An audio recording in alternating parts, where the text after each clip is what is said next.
friends, this is Janine Pettit, founder of Girl Camper and Camco ambassador. We want you to know life really is better at the campsite, and Camco makes so many things to make life at the campsite safe and fun. I've just arrived at the campground and I'm getting ready to plug my voltage protector in. I want to do this first before I unhitch to make sure this pole is good before I go to all that trouble. The next thing I want to make sure is that I have the right size. This is a 30 amp. My trailer is a 30 amp. Sometimes though we get to the campground and our pole doesn't have the option of 30 or 50 amp, in which case we are going to need a dog bone. So this will take our electric from 50 amps and allow us to plug it in here to converting it to a 30 amp. So I would plug this in, the dog bone, and now I'm plugging my 50 amp in here, but it's reducing the flow of electricity down to 30 amps for me. So, voltage, protector, and the dog bone. Just keep this thing with you in case you need it. Some campgrounds have both and some don't. I've just arrived and I'm setting up my site, and guess what? I'm just a little off, and so I'm going to use the Camco Fasten to level out this trailer. Let me show you how they work.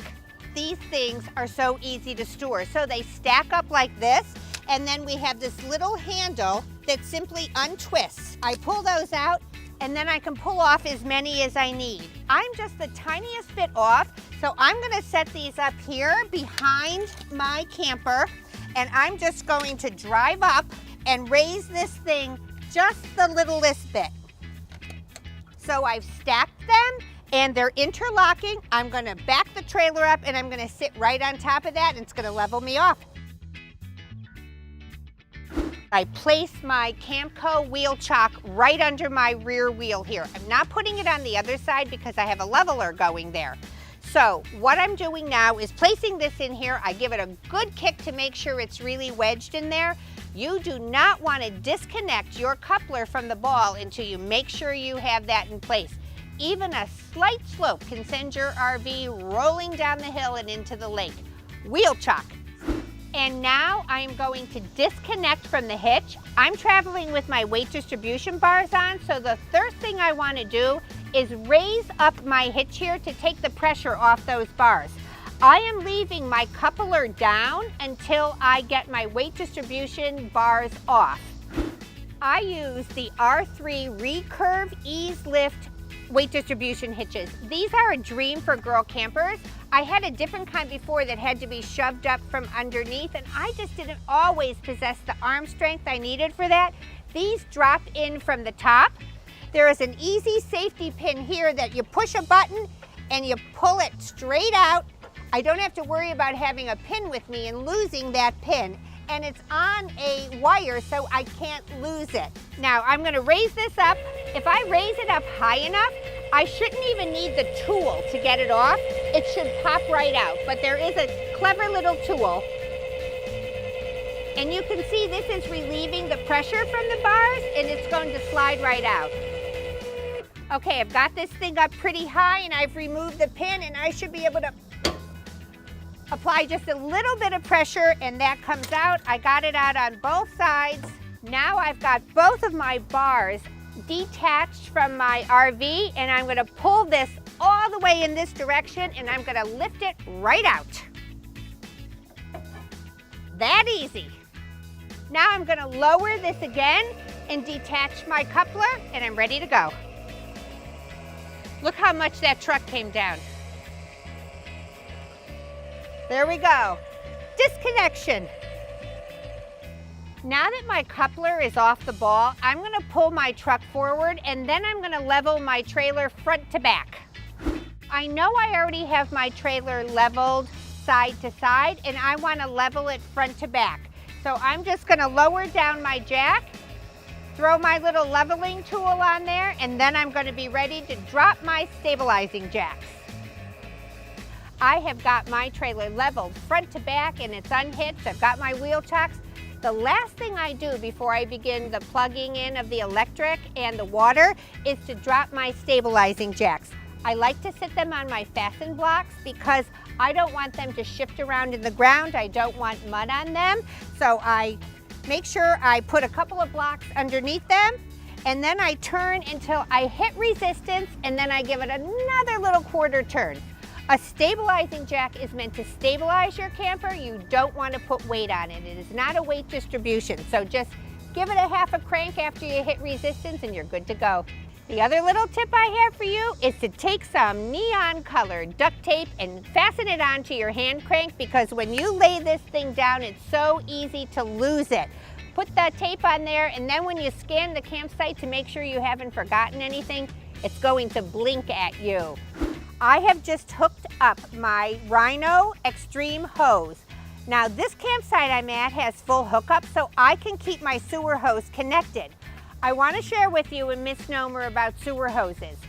Once you connect your sewer hose to your site, you don't want to open your sewer valves. You want to make sure you have enough fluid going in your tanks that when you dump them, it washes everything out. So go ahead and hook up your sewer hose at a full hookup site, but don't open those valves until there is enough fluid in your tanks to flush them out, then close them back up again. I have been using the Rhino Extreme hose for 4 years now, and this thing is built to last. There's a couple of little features in this I want to share with you that I really love, and one of them is these little nozzles that they have along the outside. Most manufacturers only have 2, but a Rhino Extreme has 4. That allows your hand to grip it no matter what funny angle you might be at. Now, my hose here is a 10-foot hose. Sometimes you get lucky at the campsite and your sewer plug-in is nearby. Sometimes it's far away and you need an extension. So I'm going to hook these two together, and I'm going to keep turning until I hear that click that we love. That means that thing is not coming apart. And this is where those 4 little knobs come in so handy. Click, it's on. So now I'm going to walk this down to my sewer receptacle here, and I'm going to show you how I keep it weighted so it doesn't pop up. I love it when Camco solves a camping problem, and this is one we can all relate to. How many of you have searched the campground for that big rock to put down on top of your sewer hose? So when you pull that release lever from 10 feet away, this thing doesn't pop up and make a mess nobody wants to clean up. So Camco has developed their weighted sewer hose, and it goes right on top here, and that thing is not going anywhere. Fun fact about these, they come in 2 colors, blue and orange, and they have a reflective tape going around them, so you're not going to trip over this in the middle of the night. But I'll tell you what girl campers are doing. They're buying it and spray painting them and decorating them to match their own campers. So here I am at the campground. I've got my water pressure regulator, I've got my filter, and I've got my EvoFlex hose. I'm going to tell you a little bit about each one of these things. First of all, I would never hook up without a water pressure regulator, and here is why. Here at this campground, we have a spigot here that is controlled by a hand lever, as opposed to a twisted knob. It's not as easy to control the water flow coming out from one of these. The water pressure regulator is going to tell me the PSIs, the pounds per square inch of pressure going through that hose. So I can pull this up and watch it. I know that my camper has a recommendation of no more than 60 PSIs coming into the camper. If it was a lot more water pressure, you could damage your piping, and you want to be careful of something like that. Now, the water filter. At a campsite, you don't know where your water is actually coming from. Some of them might have a lovely deep well. Some of them may have a water system that maybe you don't particularly trust. This particular one is a KDF carbon filter. So the carbon is what filters your water, and the KDF is what keeps bacteria from growing in this thing when you have it stored. So both of those things are important. How many of you have had a water hose that will not bend where you want it to go?